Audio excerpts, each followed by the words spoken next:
હાલો મિત્રો, વરસાદની નુકસાની આપણે કઈ થઈ, કારણ કે આપણે ઝાયકું હતું ને એવું બધું કર્યું હતું. નુકસાનીની વાત કરીએ ને તો જોઈ ગયો આ દેડવા બધા ફેલ છે, બરાબર. હવે આમાં કંઈ શેર નહીં કાઢી લેવાનું, બધા દોરા આવા થઈ ગયા છે. હવે અત્યારે ફોરું ને એ બધું ગમે પહેલાં ચેનલ પેજને ફોલો સબસ્ક્રાઈબ કરી લેજો. તમને આખા જગ્યાની વિઝિટ કરાવું. લઈ લો કેમ છે આપણી માંડવી, તમારી ચાય થઈ ગઈ ને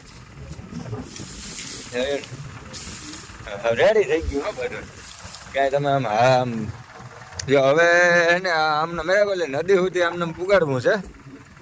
કોંતરીનો ક્યારો સહેલો થાય ને ત્યાંથી સેટ આમને મેં સામે ઓલો કપા દેખાય ને હેઠો થાંભલાની ઓલી બાજુ જો ઓલું કારલું દેખાય ત્યાં સુધી આમને ફરોહેર પારો આવી રીતે આમ ફોરતો ફોરતો પુગાડવાનો છે.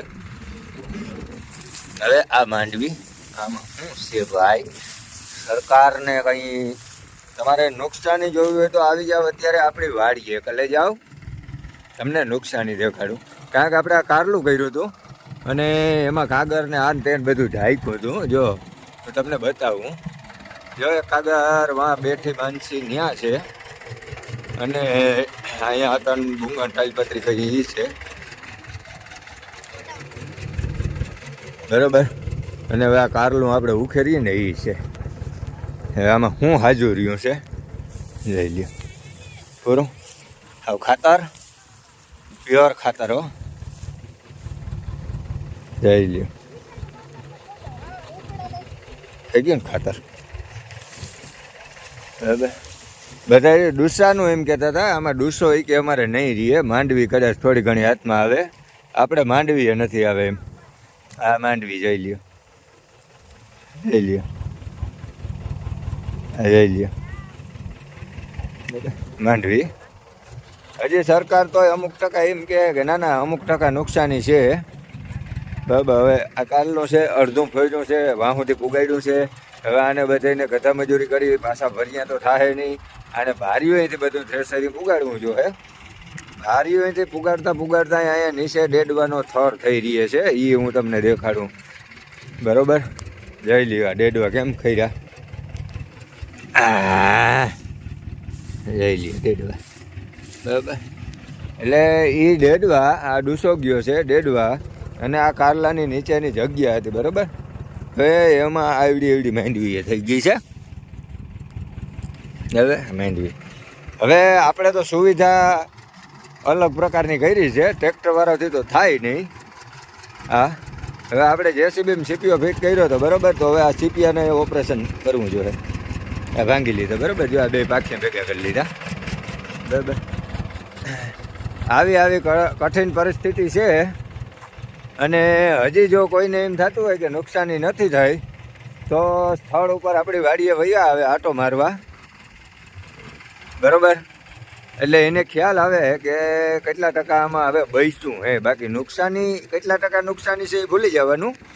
હવે ખાલી એટલું યાદ રાખવાનું કેટલું આમાં બચશું છે, બરાબર. હજી આ ડેમો પૂરતું એક નાનું આપણે ખાલી 6 વીઘાનું કારલું છે, વાં 15 વીઘાનું કારલું છે. તમને ઝૂમ કરીને બતાવી દઉં જરાક, બરાબર. જો આમું દેખાય ને ટીસી પાસે, એ 15 વીઘાનું કારલું છે, એ આ જ રીતે છે. એટલે આમાં છે ને જે ઉત્પાદન થતું હતું ને એમાં 33% ઉત્પાદન થાય 100%માંથી. અને જે મજૂરીનો ખર્ચ હતો ને દાખલા તરીકે 1 વીઘે 10,000નો ખર્ચો હતો ને તો 5,000 એક્સ્ટ્રા ચડાવી લેવાના. જોકે 10,000 રૂપિયાનો ખર્ચો તો પાયડા પહેલાં આવી ગયો હતો, બીજ ઉપર પાતી આ તે બધું એમાં આવી જાય. પછી પાડવાની મજૂરી, દોડવા વીણવાની મજૂરી એ બધું થઈ અને ટોટલ અટાણે મારા અંદાજ પ્રમાણે 18-20 આસપાસ આ બધું હે ને થાય ને તો ભૂગીએ તો 20,000ની આમાં ગાડું મગફળીની એવરેજ મને નથી દેખાતું થાય હું. કારણ કે 50% મગફળી તો વહી ગઈ કદાચ. ધોરા ડેડવાવાળી જો કહ્યું ને આપણે તોય છે ને 10-12 મણની આસપાસ એવરેજ રહે, બરાબર. એટલે ધોરા ડેડવાવાળાના 500 રૂપિયા ભાવ લખીને હાલો એટલે 5,000ની એ થાય, 15,000ની ચોખ્ખી નુકસાની છે. આ બધું ગધા મજૂરી કરતા અને બીમાર આ તે પછી પડશું એ વાત અલગ હો. અને હજી તો જે હાલે છે આનું બિલ અલગ એક્સ્ટ્રા લેખવાનું, ટ્રેક્ટરોના થ્રેસરોના, હજી આ ડેડવા વીણવાના મજૂર જડતા નથી એનું બહુ કઠિન પરિસ્થિતિ છે. હવે આમાં કોઈ સમજે કે ના સમજે. તો મિત્રો હજી ઓલા કારનું આપણે ફોર્યું ને એનો પણ એક વિડીયો તમને બતાવી, એટલે એમાં કેવડી નુકસાની થઈ ને એ પણ આપણે જોઈ લે હું.